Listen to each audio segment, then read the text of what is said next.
தோண்டி தோண்டி துருவி துருவி கேட்பீங்க. கேட்பீங்களா? கேட்பீங்களா? தேவையில்லாத விஷயம். ஆனா தேவையான பாட சம்பந்தமா என்னைக்காவது தோண்டி துருவி டீச்சர்ஸ்ல கேட்பீங்களா? கேட்பீங்களா? இல்லை இல்லை. உங்களை நீங்களே யோசிச்சு பாருங்க. என்னைக்காவது நம்ம பாட சம்பந்தமா நம்ம டீச்சர் ஏதாவது கேட்டுக்கோமான்னு யோசிச்சு பாருங்க. எத்தனை பேர் ஒரு பாட சம்பந்தமா நான் வந்து டீச்சருக்கு கேள்வி கேட்டேன் மட்டும் கை இருக்கு. உண்மையா இருக்கணும். பக்கத்துல உன் கூட படிக்கவே இருக்கான், இருக்கிற படிக்கவே இருக்கா சொல்லிவிடுவான். போய் சொல்றேன் அப்படின்டுவான். பாரு, விரல் விட்டு எண்ணக்கூடிய ஒரு சிலர் மட்டும்தான் என்ன செய்வீங்க, கேள்வி கேட்டுருக்கீங்க. கேட்கிறவங்க வெரி குட், பாராட்டுக்கள். ஆனா பாட சம்பந்தமாக கேள்வி கேட்காதவங்க இவ்வளவு பேர் இருக்கு.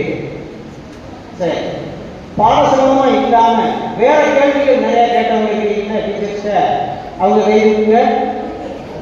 பாட சம்பந்தம் இல்லாத கேள்விகள் பாரு, இந்த எண்ணிக்கையோட அந்த எண்ணிக்கை எவ்வளவு கூடுது பாரு.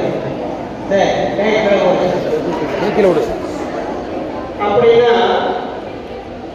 கவனிங்க, அமைதியா இருங்க. உங்களுக்கு எதுல முக்கியத்துவம் ரொம்ப கொடுக்குறீங்க? பாட சம்பந்தம் இல்லாததுக்கு முக்கியத்துவம் கொடுக்குறீங்க. அதான உண்மை. உங்களை புரிஞ்சுக்கிறீங்களா? நம்ம என்ன பண்றோம், எதுக்காக இங்க வர்றோம், ஆனா நம்ம என்ன பண்றோம் அப்படின்னு உங்களுக்கு புரியுதா? இதுதான், வேற ஒன்றும் இல்லை. மேலாண்மை, மேனேஜ்மெண்ட் சொல்றாங்கல்ல, அதுதான் மேலாண்மை. என்னன்னா ஒண்ணு நீயே புரிஞ்சுக்கிற தன்மை இருக்கு பாரு, அதுதான் என்னது மேனேஜ்மெண்ட். இப்ப நம்ம பள்ளி நிர்வாகம், பள்ளியில பல்வேறு விதமான ஆசிரியர்கள், பல்வேறு விதமான மாணவர்கள் நிறைய இருக்கிறாங்க. எல்லாரையும் கண்ட்ரோல் பண்ணி வழி நடத்துறதுக்குன்னு ஒரு நிர்வாகம் இருக்கின்றார்கள். அவங்களுக்கு கீழே அடுத்தடுத்து தலைமை ஆசிரியர் ஐயா இருக்கிறாங்க, ஆசிரியர் இருக்கிறோம். அடுத்தது உங்களை கண்ட்ரோல் பண்றதுக்கு ஒவ்வொரு வகுப்பறையிலே லீடர் இருக்காங்கல்ல. இவங்களை எல்லாம் தேவையா? நீங்க சரியா இருந்துச்சுன்னா இவங்க தேவையா? தேவையில்லை. அவங்க வார்த்தை அவங்க கடமையை பார்த்துட்டா எந்த தொந்தரவும் இல்லை. ஆனா நம்ம கடமையை நாம செய்ய மாட்டோம். என்ன காரணம் அப்படின்னா நம்மளை நாமே சரியா புரிஞ்சுக்கிறாருதான் காரணம். இப்போ ஒரு கேள்வி கேட்டீங்க, முதல்ல பாட சம்பந்தமா கேள்வி கேட்டவங்க எத்தனை பேருக்கு கைதுன்னு ஒரு சிலர் கொடுத்தீங்க. பாட சம்மதம் இல்லாம கேள்வி கேட்டவங்க எத்தனை பேர் கேட்டு நிறைய பேர் கைதுங்க. இதுல இருந்து என்ன இப்போ உங்களை புரிஞ்சுக்கிட்டீங்கன்னு நான் தெரிஞ்சுக்கிட்டேன். என்னன்னா உங்களை நீங்க பாட சம்மதம் இல்லாத கேள்விகள் நிறைய நம்ம கேட்கிறவங்க தெரிஞ்சுக்கிட்டீங்க. அதனால உண்மை. அப்படி செய்யலாமா? அப்படி கேள்வி கேட்கலாமா? பாட சம்பந்தம் இல்லாத கேள்வி கேட்கலாமா? கேட்கக்கூடாது. கேட்கலாம். எப்ப தெரியுமா? பாட சம்பந்தமான கேள்விகள் கேட்டு அதை பற்றி அது தெளிவு கிடைக்காத போது கேட்கலாம். அது சம்பந்தமான ஒரு கேள்வி நீங்க கேட்கலாம். என்ன, அதை விட்டுட்டு தேவையில்லாத வெட்டி கதைகளையும் வெட்டி பேச்சுகளையும். இப்ப ஆசிரியர் ஒரு வகுப்பறைக்கு அவங்க நீங்க வந்து விடுப்பையில அவங்க வேற ஏதோ ஒரு வேலைக்கான வர முடியாது வச்சுக்கோ. வகுப்பறையில் ஆசிரியர் இல்லாத போது நீங்க எப்படி இருப்பீங்க? அமைதியா இருப்பீங்களா? உங்க கடமையை கரெக்டா நீங்க செய்வீங்களா? சிரிக்கிறாங்க. சரி, அதை யார் சார் செய்வா? இதில் பேசுறது நிறைய இருக்கு சார். பேசுவீங்கள, கதை கதையோ பேசுவீங்கள. என்ன கதை பேசுவீங்க? யூடியூப்ல பார்த்துட்டு கேமரா ஆனும்போது பக்கத்து வீட்டோட பிரச்சனை இதானே. இதெல்லாம் நமக்கு பத்திக்கு வருமா? இதெல்லாம் கேள்விகள் பத்திக்கு வருமா? வராது. ஆனா ஏன் கேட்குறீங்க? அதுதான் சார் தெரியல. Time pass. நேரத்தை வீணடிக்கிறது உண்டான வேலை கரெக்டாக செய்யணும். அதான செய்யணும். அது செய்யலாமா? செய்யக்கூடாதுல்ல. சரி, அப்போ என்ன செய்யலாம்? இனிமே என்ன செய்யணும்? உங்களை நீங்கள் மாற்றிக்கணும். தேவையான சந்தேகங்கள் கேட்கணும். தேவையான எந்த ஒரு செயல் நடந்தாலும் அதுக்கான பலன் என்ன அப்படின்னு நம்ம பார்க்கணும். நீ பேசுகிற, வீணா பேசிக்கிட்டு இருக்கிற, அதனால உனக்கு என்ன பலன் கிடைக்குது? தேர்வுல தோல்வி. அதுதான் உனக்கு கிடைக்கிற பலன். அதனால ஆனால் உருப்படியாக பாடசமாக பேசினா தேர்வில் வெற்றி அப்படிங்கிறது ஒரு பெருமை. இப்படித்தான் வாழணும், எப்படியும் வாழலாம் அப்படின்னு இருக்கக்கூடாது. அதுக்காகத்தான் இது மாதிரியான தமிழ் இலக்கிய மன்றங்கள். புரியுதா? இப்ப தமிழ் இலக்கிய மன்றம் எதுக்காக தொடங்குறோம் புரியுதா? இந்த மாதிரியான சிந்தனைகளை உங்களுக்குள்ள உருவாக்கணுங்கிறதுக்காக தான். இப்படி உருவாக்கும் பொழுது ஒரு சில நன்னெறி கதைகள் மூலமாக, இலக்கியங்கள் மூலமாக உங்களுக்கு நல்ல நல்ல கதைகளை, நல்ல சிந்தனைகளை உங்களோட மனதில் விதைக்கணும். அது என்னுடைய கடமை, ஆசிரியருடைய கடமை. இப்போ வரையறை இல்லாமல் நம்ம வாழலாமா, இல்லை வரையறையோடு வாழணுமா, எது நல்லது அப்படின்னு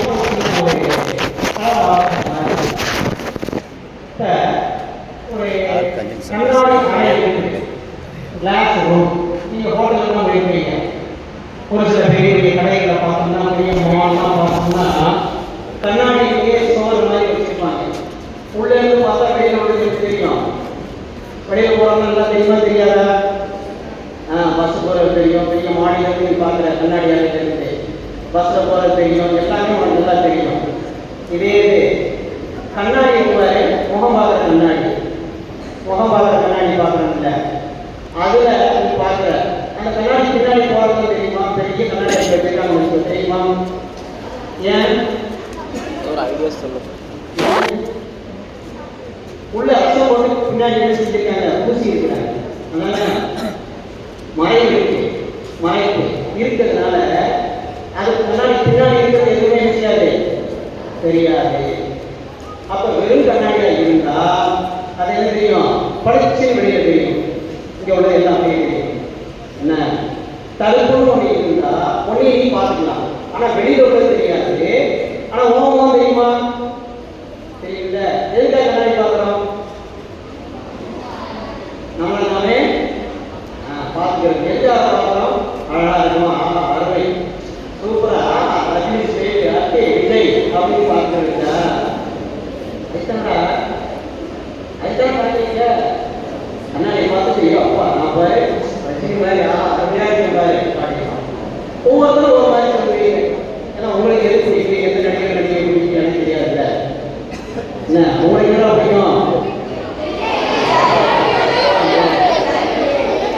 சரி கவனி. இப்ப ரசம் பூசப்பட்ட கண்ணாடியில உன்னுடைய முகம் எதிர்வைக்கும். நல்லா புரிஞ்சுக்கோ. ரசம் பூசப்படாத கண்ணாடியில் கண்டதெல்லாம் தெரியும். தெரியுமா?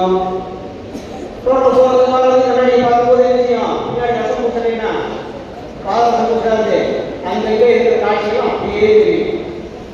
இதுதான் உன் மனசு.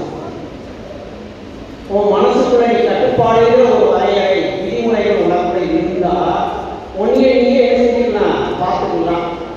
எங்கேயோ உன் பக்கத்துல கண்ணங்களை யாரோ தூங்கும் போது கருப்பு மையா எழுதிட்டு இருக்காங்க.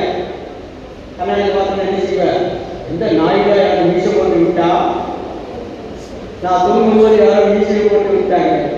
ஏதோ ஒரு சினிமா படத்தில் ஜோதிகாவுக்கு போட்டு விடுவாங்க மீசைய. அதெல்லாம் ஞாபகம் இருக்கணும். ஞாபகம் இருக்குல்ல? அப்ப ரசம் பூசப்பட்ட கண்ணாடியில் உன்னுடைய முகம் தெளிவாக தெரிகிறது. அப்படின்னா தடுப்பு, ஒரே மறைப்பு, தடுப்பு இருந்தா உன் முகத்தை நீ பார்க்கலாம். அந்த ரசம் பூசப்படாதது என்ன தெரியும்? எல்லாமே தெரியும். ஆனா நீ தெரியா? நீ தெரிய மாட்ட. அடுத்தவங்களை தான் பார்ப்ப, ஒன்னே நீ பார்க்க மாட்ட. இதுலதான் இதுல இருந்து ஒரு பெரிய தத்துவமே சொல்லத்தான் இது வந்திருக்கேன். உனக்கு நீயே வரையறை வகுத்து கொண்டான். நம்ம எதுக்காக படிக்கிறதுக்கு வரோம்? படிக்க வரணும். இதை முதல்ல ரசம் பூசப்பட்டதை நீ தலையை பார்க்கணும். ரசம் பூசப்பட்ட கண்ணாடியில நீ பார்த்தோம்னு எழுதியும் நமக்கு முகம் இல்லை. அது மாதிரி நம்முடைய கடமை என்ன? படிக்கணும். படிக்கிறது எதுக்கு வர்றோம்?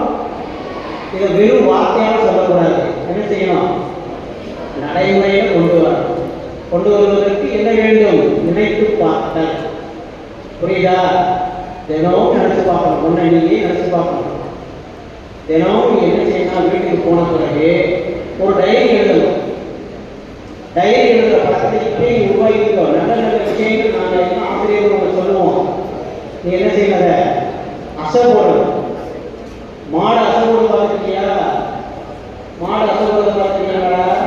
மாட்டு வண்டியை பார்க்க முடியலைங்களா? மாட்டு வண்டி பார்த்தா தானே நம்ம மாட்டு வண்டியை பார்க்க மாடை பார்க்க முடியும். சரி, பார்த்துருக்கியா? எங்கே என்ன இருக்கியா? சரி, வெரி குட், அருமை. மாடு என்ன பண்ணுது தெரியுமா? இறை இறங்கும் போது நல்லா வளர்ச்சி வாரி உள்ள தள்ளிடும். அது வாரி கொட்டைச்சதும் வாரி உள்ள தள்ளும், போட்டு வச்சுக்கும்.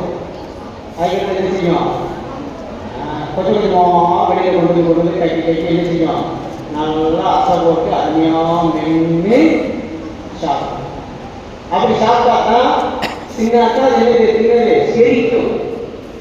தின்னது செரிக்கும். அந்த மாதிரி அடி கொண்டு அப்புறம் போயிடும். அந்த மாதிரி நீ கருவாக சாப்பிட்டே கழிக்கிட்டே இருக்கணும். புரியுதா? அதுலாம் நீங்க விவரமான ஆகலாம், உடனே புரிஞ்சுக்கிறீங்க. சரி, அதனால எந்த ஒரு பொருளையும் தண்ணி சுத்தமாக சாப்பிடணும். என்ன சரி, இந்த மாடு என்ன பண்ணுறது தெரியுமா? அங்கே வாரி உள்ள போட்டுட்டு கொஞ்ச நேரம் கழிச்சு ஓய்வு நேரம் கிடைக்கும் போது என்ன செய்யுது? அசை போட்டு சாப்பிட்டா நல்லா சேமான அளவு சாப்பிடும். அப்படி சாப்பிட்றதுதான் அது உடம்புக்கு எப்படி நல்லா ஹெல்த்தியா இருக்கும். நல்லா இருந்தா அவ்வளவா மாடு செய்ய வேண்டிய செஞ்சுருக்கியா? அது வண்டி நிறுத்திருக்கியா? தொடர்ந்து விழுந்து உடம்பு நிற்க ஒன்றா நடக்க முடியல. ஒரு சிலர் கீழே விழுந்துருக்காங்க.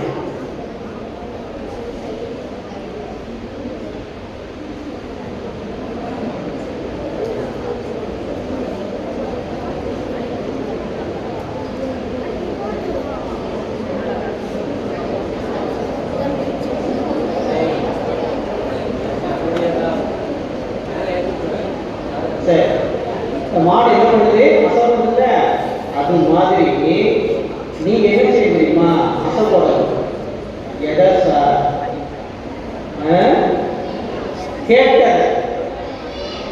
கேட்டத கல்வி மட்டும் இல்லை, கேட்ட நல்ல விஷயங்கள். ஆனா நீ கேட்கறதுனா நல்லதா கேட்கணும். பாரதி என்ன சொல்றாரு? நல்லதை கேட்க வேண்டும். நம்ம காந்தியடிகளுடைய கதையில ஒரு 3 குரல் கொண்டு வச்சிருப்பாங்க, பார்த்துருக்கீங்களா? பொண்ணு கண்ண பொண்ணு கால பொண்ணு பார்த்துருக்கீங்களா? அதுக்கு அர்த்தம் என்ன? அருமை அருமை, எல்லாரும் நல்லா தெரிஞ்சிருக்கு. வெரி குட், பாராட்டுகள். என்ன கெட்டதா பார்க்காத.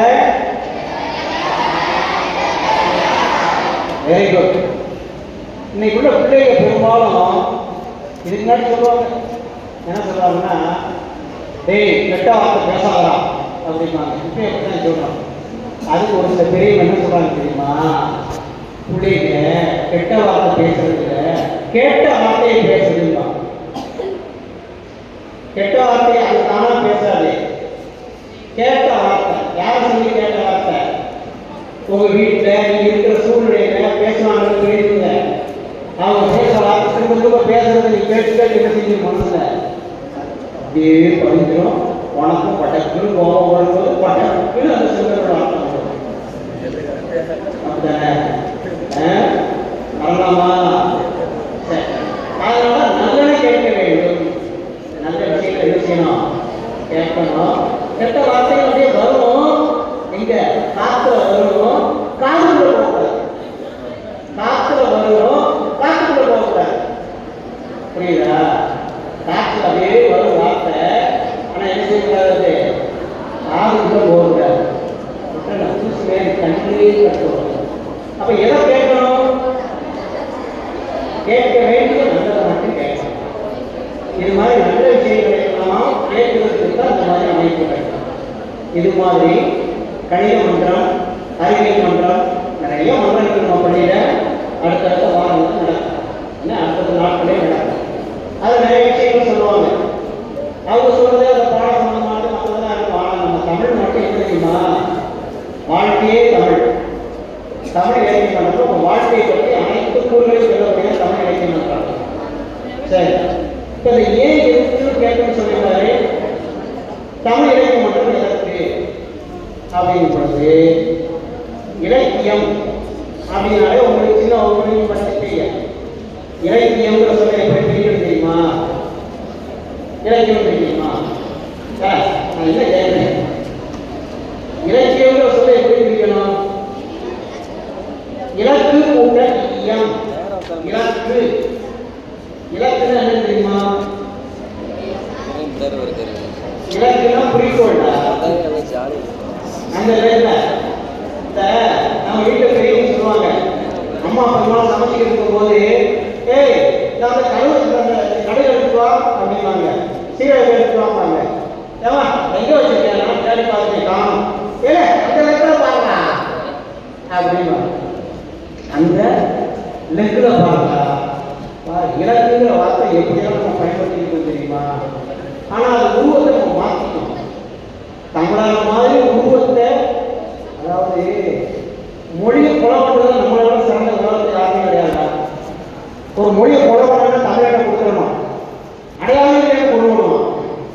அந்த பெருமை நமக்கு உண்டு. ஆமா, இப்போ நம்ம வார்த்தை சொல்றேன், என்ன மொழி சொல்லுவோம்?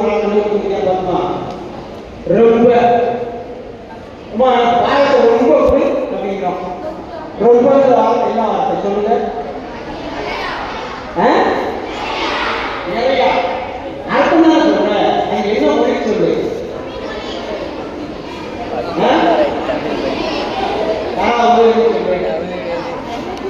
என்ன மொழி சொல்லி யாரும் சொல்லுவாங்க?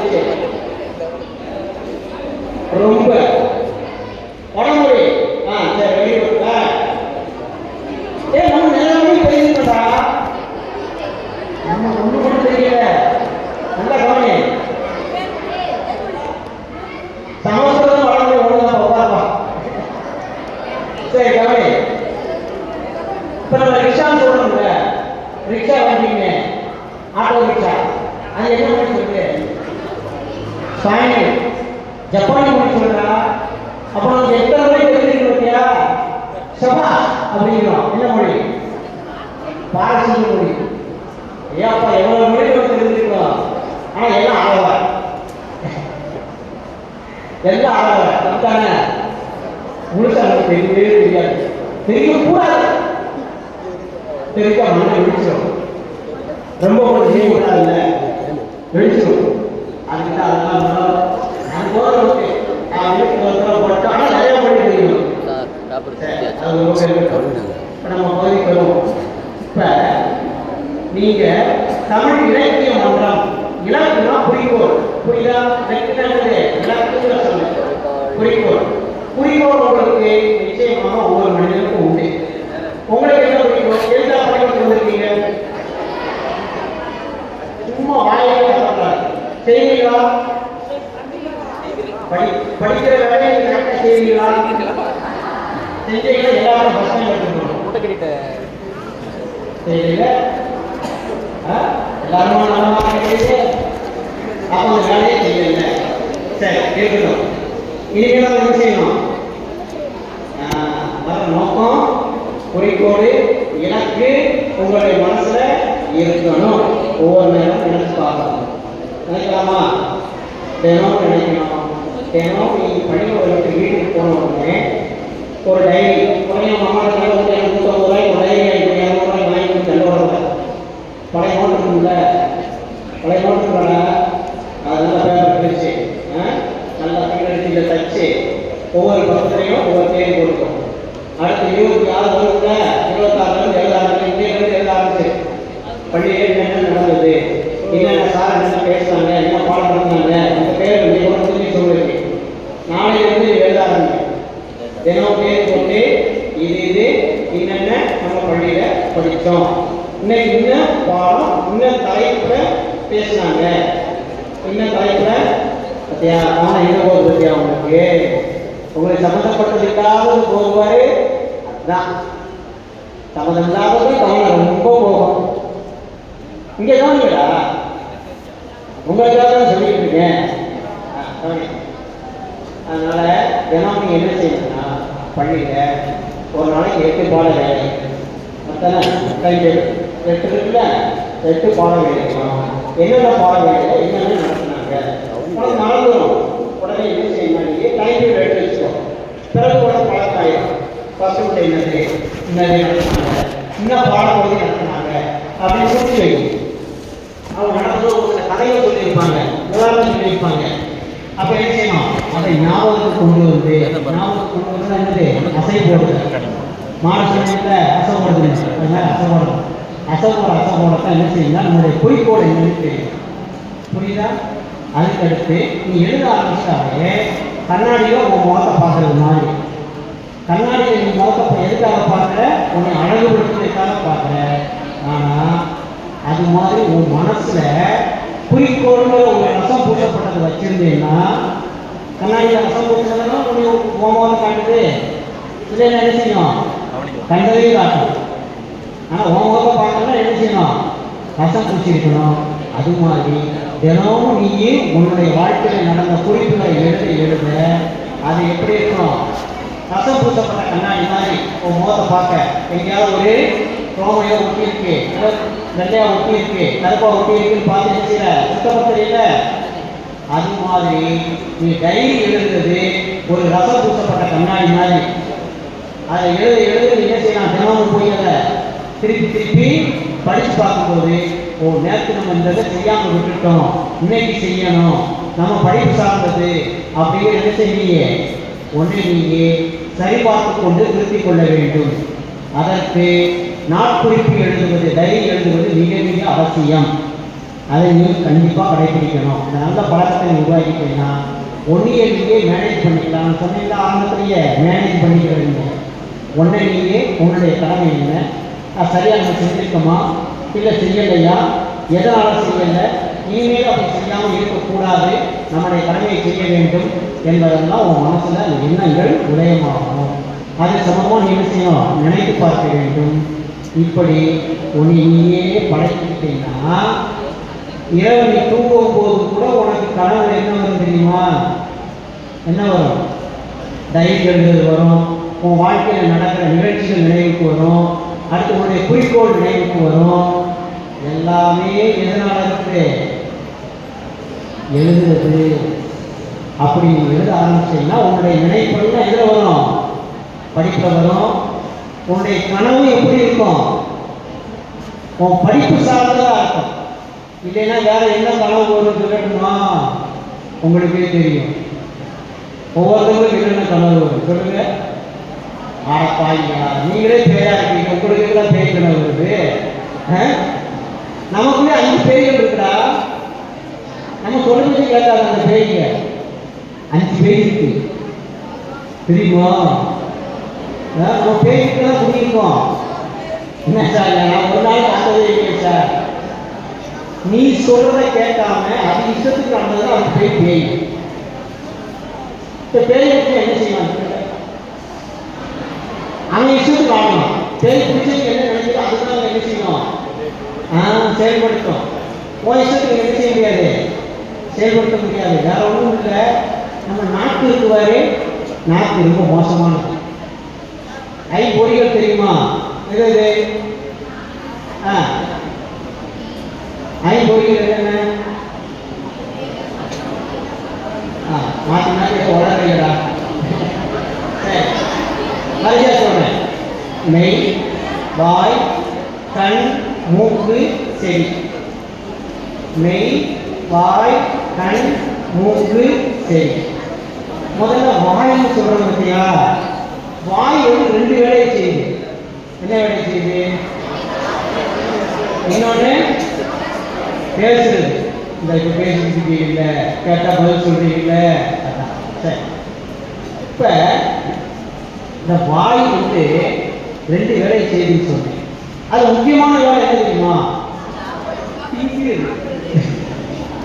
அதாவது முக்கியம். அது இல்லைன்னா சும்மா இருக்க முடியுமா, காலையில் சாப்பிட்டு வந்திருப்பேன், வீட்டில் ஒரு பெட்டியில் என்னது ஆக்டிவ் கிரௌண்ட் ஆசை காலி வேண்டியது. ஆமாம், எத்தனை பேர் காலி வேண்டியிருக்கீங்க, பண்ணுறீங்களா கிடையாதா, சரி நல்ல பிள்ளைங்க. அது எதனால, வாயில் ஆரம்பிச்சு ஏதாவது அரைச்சிட்டே இருக்கிற ஒரு உணர்வு தானே. சாப்பிட்டாச்சு, அடுத்து ஏதாவது 1-2 போடணும். இதே நினைச்சு நாக்கு குடு இல்லைன்னா பக்கத்தில் எடுக்க வைக்கும். குடுங்க இதே நினைச்சுனா எடுத்து வைக்கும். மனசு சும்மா இருக்காது. அப்ப அடுத்த பொருளை தூக்கி தின்னுட்டே வச்சுக்கோ, அதை என்ன செய்வான்? சும்மா வேலைக்கு பார்ப்பான். என்ன செய்வான்? இதால 2 கொடுப்பான், இல்லை இதால 2 கொடுப்பான். திட்டி போடுவான், சீரியஸாக திட்டி போடுவான். திட்டுவான் இல்லை, ஏடா இதை தின்றது அந்த தின்றா அப்படிமா, இருடி திங்கணும் அவசியம் அப்படிமா. இப்படியெல்லாம் கெட்ட பேர் வருதுல. எதனால? நாட்டு ருச்சினால தானே கெட்ட பேர் வருதுல. அப்ப என்ன செய்யணும்? அடக்கணும். அடக்க முடியுதா? அப்ப அது ஒரு பேய், நாக்கு ஒரு பேய். ஏன் அதுக்கு கட்டுப்பட முடியல நம்மளால. அது என்ன செய்யுது? அது இஷ்டத்துக்கு காரியத்தை சாதிக்கிறது. அடுத்த ஒரு திருடாலும் திருடலாம், அது வரல பார்ப்போம். என்ன திருப்பி வராது, ஐயா அடிச்சு வரேன் அப்படின்னு விட்டுருவோம். அப்ப பேய்னா புரியுதா? நீ நினைச்சத செயல்பட விடாது, அது நினைச்சத செயல்பட வைக்கும். அதுதான் என்னது?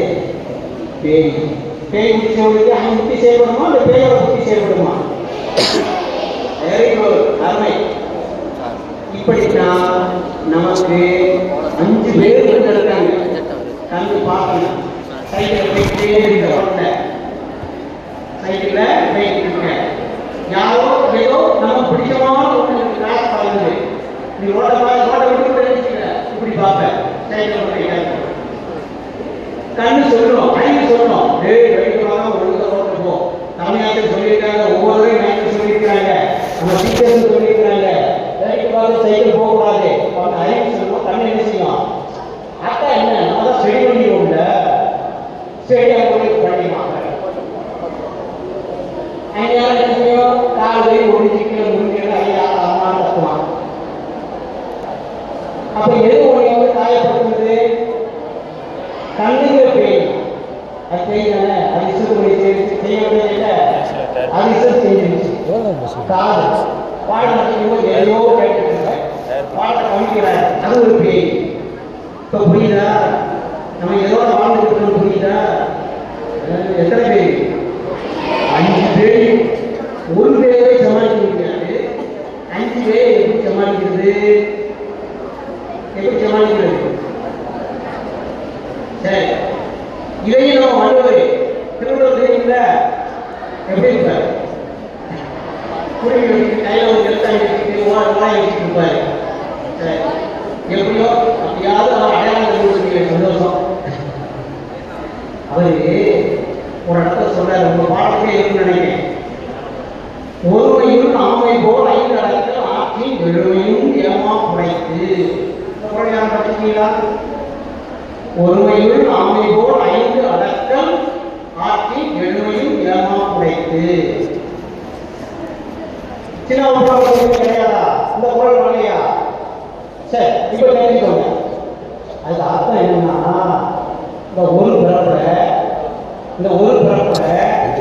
கவனிங்க, நீங்க உனக்கு இருக்கக்கூடிய 5 பொறியில என்னது சொன்னீங்க? அப்படி சொல்லக்கூடாது, அது வாங்கணும். நான் சொல்லுங்க, மெய், வாய், கண், மூக்கு, செவி. மெய், வாய், கண், மூக்கு, செவி. இது மாற்றவே கூடாது. Very good. இந்த 5 பொறிகளும் இந்த 5 பொறிகளுக்கு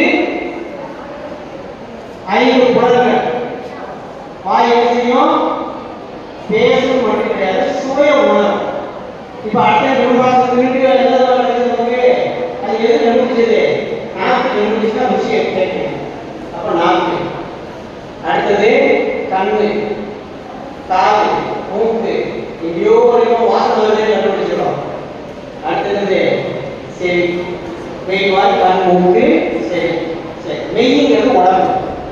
மெய்ன்னு உடம்பு, தோல். இப்போ நம்ம ஏதோ ஒரு வேலையை செஞ்சுட்டு இருப்போம், ஏதோ காலில் ஊடுறது மாதிரி தெரியும், கவனம் எங்கே போயிடும்? அங்கே போயிடும். என்னடா இரும்பு கட்டிட்டு உடனே ஒரு கஷ்டம், கடிச்சா சாகணும்.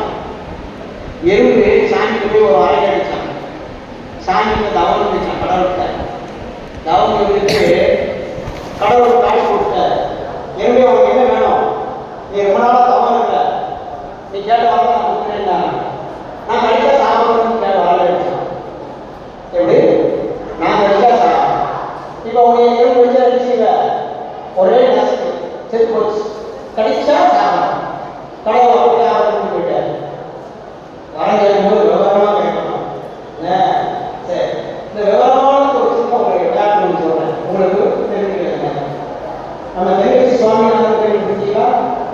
தென்கட்சி கோ சுவாமிநாதன் நல்லா அருமையாக கதை சொல்றாரு. நல்லா நகைச்சுவையான கதை சொல்றாரு. சிரிக்க சிரிக்க கதை சொல்றாரு. முடிஞ்சா நீங்க யூடியூப்ல பார்த்தீங்கன்னா தென்கட்சி கோ சுவாமிநாதன் அவரு வானொலி நிலையத்தில் இயக்குநராக இருந்து ஓய்வு பெற்றவர். காலம் அளித்தாரு. நல்ல சிறந்த ஒரு அறிவாளி. இப்போ ஒரு சின்ன கதை ஒன்று சொல்றேன். 2 நண்பர்கள், ஒரு நல்ல பணக்கார நண்பன், செல்வங்கள் குடும்பத்தில் பிறந்த ஒருத்தன், ஒரு ஏழையான குடும்பத்தில் பிறந்த ஒருத்தன். 2 பேரும் நல்ல நெருங்கிய நண்பர்கள். எதனால நெருங்கிய நண்பர்களாக அப்படின்னா, நீங்கள் பாடம் சொல்லி தருவான், இல்லை அப்படி எல்லாத்தையும் காசு கொடுப்பான். அந்த மாதிரி ஒரு நட்பு, எப்படியோ ஒரு நட்பு நல்லபடியாக இருக்குது. அந்த 2 நண்பர்களும் ஒரு நாளே ஒரு காட்டு பாதையாக போயிட்டு இருக்காங்க. காட்டு பாதையாக போயிட்டு இருக்கும்போது அங்கே ஒரு 2 செருப்பு, ஒரு ஜோடி செருப்பு வரப்பில் அப்படியே கிடக்கும். யாருமே இல்லை. விவசாயி அங்கே செருப்பை கழட்டி போட்டு உள்ள என்ன செய்கிறாரு, விவசாயம் பண்ணிட்டு இருக்காரு. அதே நேரத்தில் செருப்பை வந்து நிறைய சகையில் எதுக்கு ஒட்டி வச்சுக்கிட்டு குளிச்சுக்கிட்டு இருக்காரு. பம்ப்செட் தண்ணி போட்டுருக்க அந்த பம்ப்செட்டில் பக்கத்தில் வந்து குளிச்சுக்கிட்டு இருக்காரு. செருப்பை கழட்டி போட்டு குளிச்சுக்கிட்டு இருக்காரு. அதனால கையை சுத்தப்படுத்தி வச்சுட்டு குளிச்சுக்கிட்டு இருக்காரு. அந்நேரம் 2 பசங்க போனவங்க என்ன செய்யறாங்கன்னா, அதில் ஒருத்தர் கேட்கறான், இந்த காசு வசதி படைச்ச குடும்பத்தில் இருக்கிறவன் இவன் கேட்கறான், டேய் அந்த 2 செருப்பு இருப்பாரு, ஒரு செருப்பு தூக்கி ஒழிச்சு வச்சுப்போம், எல்லாத்தையும் வரப்புல ஒழிச்சு வச்சுப்போம், அது பெருசு இந்த வாரம் பார்ப்போம் அப்படின்னு சொல்றான். இவன் என்ன சொல்றான்னா, வேணாடா நீ வந்து நல்லா காசு நிறையா சொல்லுவேன், உனக்கு இந்த செருப்பை தூக்கி போட்டால் எத்தனையோ செருப்புனாலும் வாங்கி கொடுக்க ஆள் இருக்கு, உனக்கு அந்த அளவுக்கு காசு இருக்கு. ஆனால் அவர் பெரிய விவசாயி, அவருக்கு ஒரு செருப்பை தூக்கி ஒழிச்சு வச்சிட்டீங்கன்னா அவர் என்ன வாடு வருவார், கஷ்டப்படுவாரா மாட்டாரா? ரொம்ப கஷ்டப்படுவார். ஐயோ எந்த பாய் போய் தூக்கி போட்டானோ திட்டுவார்ல, அதெல்லாம் வேண்டாண்டா, அதுக்கு பதில் இன்னொன்று செய்யணும், நான் சொல்ற செய்வோமா அப்படின்னா, என்னடா ரொம்ப முத்தி இப்படியா போகணும், நான் சொல்றது ஆசைப்படாத. இதுதான் முதல்ல என்ன செய்யணும், காலத்தான் கொடுக்கணும், வாயை கொடுக்கூடாது, காலை கொடுக்கணும், வாயை கொடுக்கூடாது. இப்ப நான் என்ன செய்யலாம்னா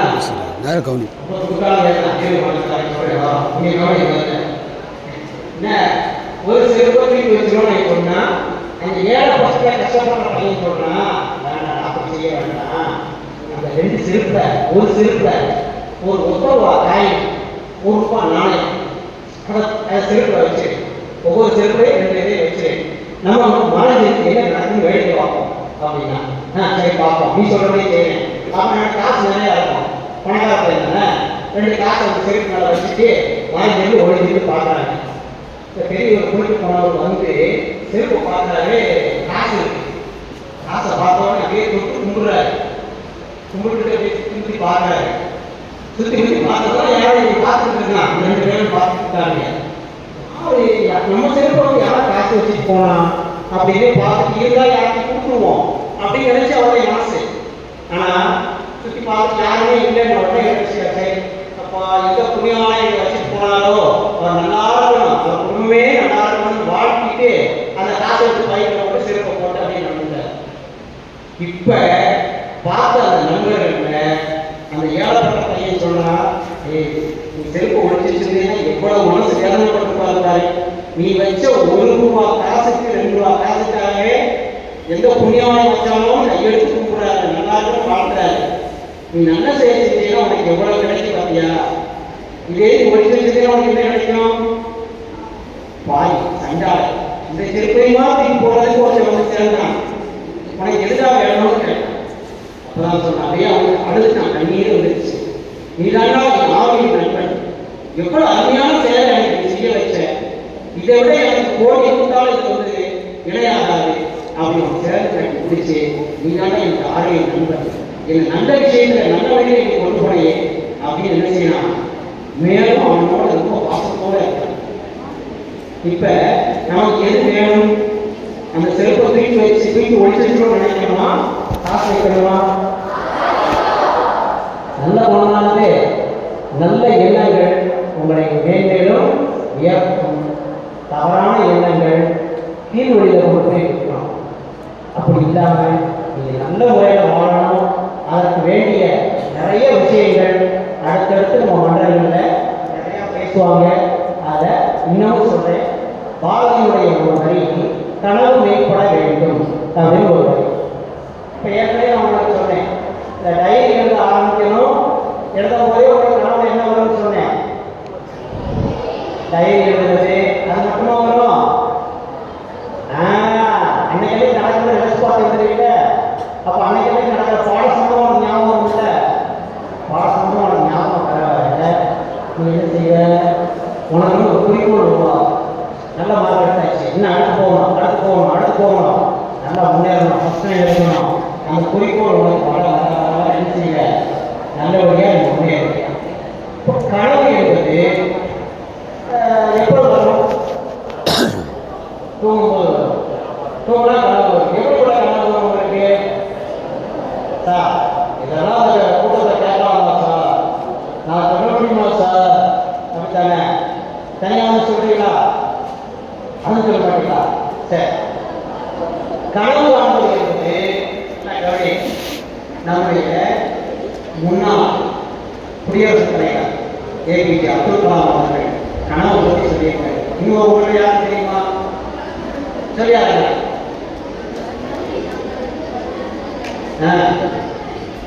உன் பேர் என்னப்பா?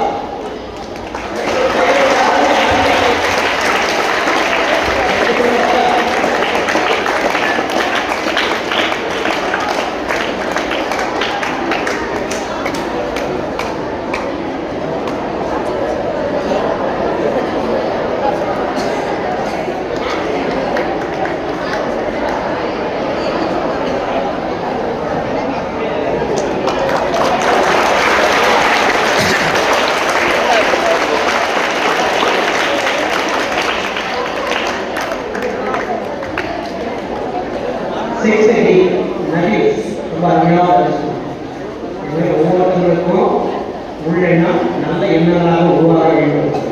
சரியா? அதான் அப்துல் கலாம் அவர்கள் சொன்னபடி, நீ அதாவது தூக்கத்தை காண்பதல்ல கனவு, உன்னை தூங்க விடாமல் செய்வதுதான் கனவு. புரியுதா? அதே சிந்தனைக்கு வந்து நினைக்க அந்த உயர்வான சிந்தனையை உன்னை கொண்டு செல்கிறான். அப்படிப்பட்ட கனவை நாம் காண வேண்டும். உங்களுடைய வாழ்க்கையை இப்பொழுதே இன்னைக்கே முடிவு பண்ணிக்கோ. இப்படி படிக்கிறது 6, 7, 8, 9 படிச்சிருக்க 9 இருக்கீங்க. அடுத்து நம்ம என்ன செய்ய போறோம்னு இப்படி நீங்க முடிவு பண்ணிக்கணும். உங்க குடும்ப சூழ்நிலை, உங்களுடைய பொருளாதார சூழ்நிலை இதெல்லாம் ஒப்பிட்டு பார்த்து ஒரு கணக்கு பார்த்து நம்ம குடும்ப சூழ்நிலைக்கு நம்ம எதாவது மாற முடியும், எந்த நிலைமைக்கு நம்மளால முன்னேற முடியும் அப்படிங்கிறத நினைத்து அதுக்கு உண்டான செயல்பாடுகளை நீங்கள் திட்டமிட்டு இறங்க வேண்டும். அப்படி இறங்கினால் மீண்டும் நினைக்க நீ நினைச்சதை மறுபடியும் நினைக்கணும். அதுக்கும் வள்ளுவ பெருமை அருமையாக சொல்லியிருக்கிறார்கள். எண்ணியாவது எய்துவ எண்ணிய பின்னிய ஆகப் பெறும். நீ எல்லாத்துக்கு மேலும் வலுவூட்ட அந்த செயல் நிச்சயமாக நடக்கும். இப்ப தவம் செய்யறாங்க முனிவர்கள், கதையை கேள்விப்பட்ட அவங்களுடைய எண்ணம்னா எப்படி இருக்கு தெரியுமா? அவங்க நினைச்ச குறிக்கோளை திரும்ப நினைச்சு பார்ப்பாங்க. வேற எந்த சிந்தனையும் அவங்களுக்கு இருக்காது. 24 மணி நேரம் வருடம் முழுக்க அதே சிந்தனையில் இருக்கிறதுனாலதான் அவங்க நினைச்சது நடக்குது. அதனாலதான் தவம் வேணும். அதாவது வேண்டியாக செய்தால் நீதி செய்தவும் மீளப்படும். நினைச்சதை நீ நினைச்சபடி செய்ய முடியும். அதற்கு மீண்டும் நினைக்க வேண்டும். நினைப்பது செயல்வடிவத்தில் வர வேண்டும். செயல்வடிவத்தில் வந்தால் நிச்சயமாக வாழலாம். உன்னை இந்த உலகம் போற்றும் வகையில் நீ வாழ்வதற்கு வழிவகை செய்யும் என்பதை கூறிக்கொண்டு இவ்வளவு நேரம் இங்கே கூறப்பட்ட செய்திகளை உங்களுடைய மனதிலே கேட்டு காதிலே கேட்டு நிறுத்தி அமைத்து இங்க விடுறது இது மாதிரி நல்ல விஷயங்களை கேளுங்க. அதிகம் வாயை கொடுக்காது. வாயை கொடுக்காத என்ன செய்யணும்? காதை கொடு. அங்கே ஒரு வாயை கொடுத்தான், வாங்கி கட்டினான். காதை கொடுத்தா சிறப்பாக இருக்கலாம். அதனால நம்ம காதலுடைய வடிவம் ஓம் என்ற வடிவத்தில் புரிஞ்சுக்கோங்க. ஓம் ஹை ஓம் அப்படின்னு சொல்றோம்ல, ஓம் என்பது படைத்தல் தொழிலுடைய ஒரு அடையாளம். அதனால் உன்னை உருவாக்குவதற்கு அடிப்படையாக இருப்பது காது. விநாயகருடைய வடிவமும் காது. காத்துக்கொள். காதை கொடு,